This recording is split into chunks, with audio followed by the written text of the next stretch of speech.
আমি তো যেমন ডিউটিতে যাই সেরকমই ডিউটিতে গিয়েছিলাম, কিন্তু আমি তো জানতাম না যে আজই হবে আমার শেষ দিন। আমি তো আমার জুনিয়রদের সাথে একসাথে কত গল্প করতে করতে রাতের খাবার খেয়েছিলাম।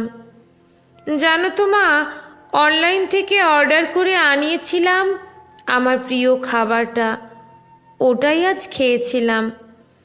তখনও যদি একটু বুঝতে পারতাম এটাই শেষ খাওয়া, এটাই শেষ গল্প।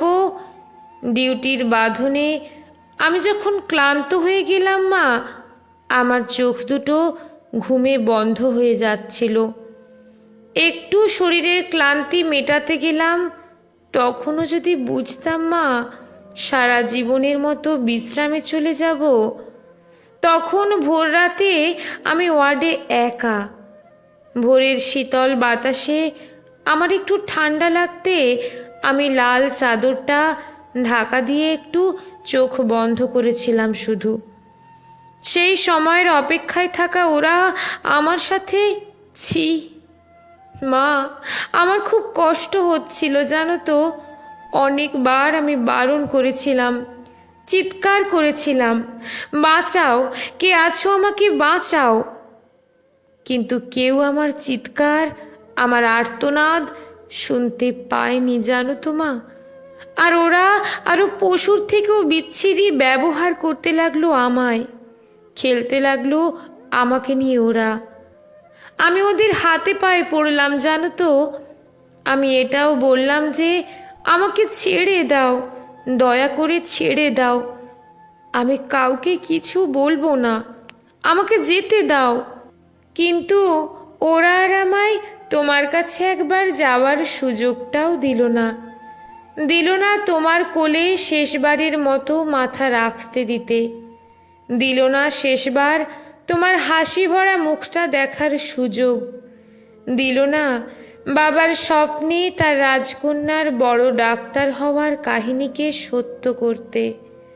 আমার গলা টিপে ধরে নিজেদের সর্বশক্তি দিয়ে আমার গলা চেপে ধরে জানো তো মা।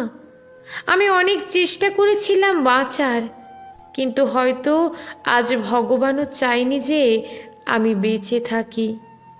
ওই পশুদের শক্তির কাছে আমি হেরে যাই, আমার গলার হাড় ভেঙে যায়। ওরা আমায় ওভাবেই ওখানে ফেলে রেখে চলে যায়, ওই বিবস্ত্রভাবে। সকালে সবাই আসে, কিন্তু এ কি, আমি কারোর সাথে কথা কেন বলতে পারছি না? তোমাকেও দেখতে পাচ্ছি, তোমায় কত করে ডাকছি, তুমি শুনতে কেন পাচ্ছ না মা আমার ডাক? ও মা, মা গো, এই তো দেখো, দেখো না মা, ও মা, এই তো আমি।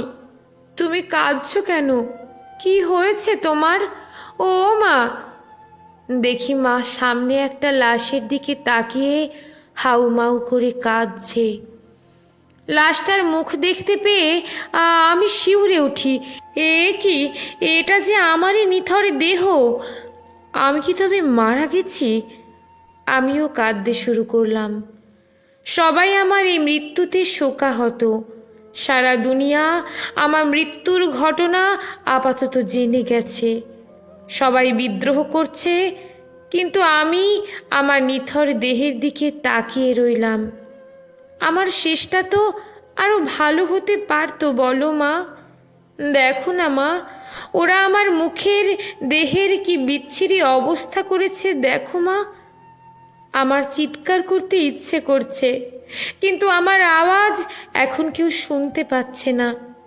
আমি এতগুলো লোকের সামনে চিৎকার করছি, কিন্তু একটা কেউ আমার এই চিৎকার শুনতে পাচ্ছে না, কেউ না।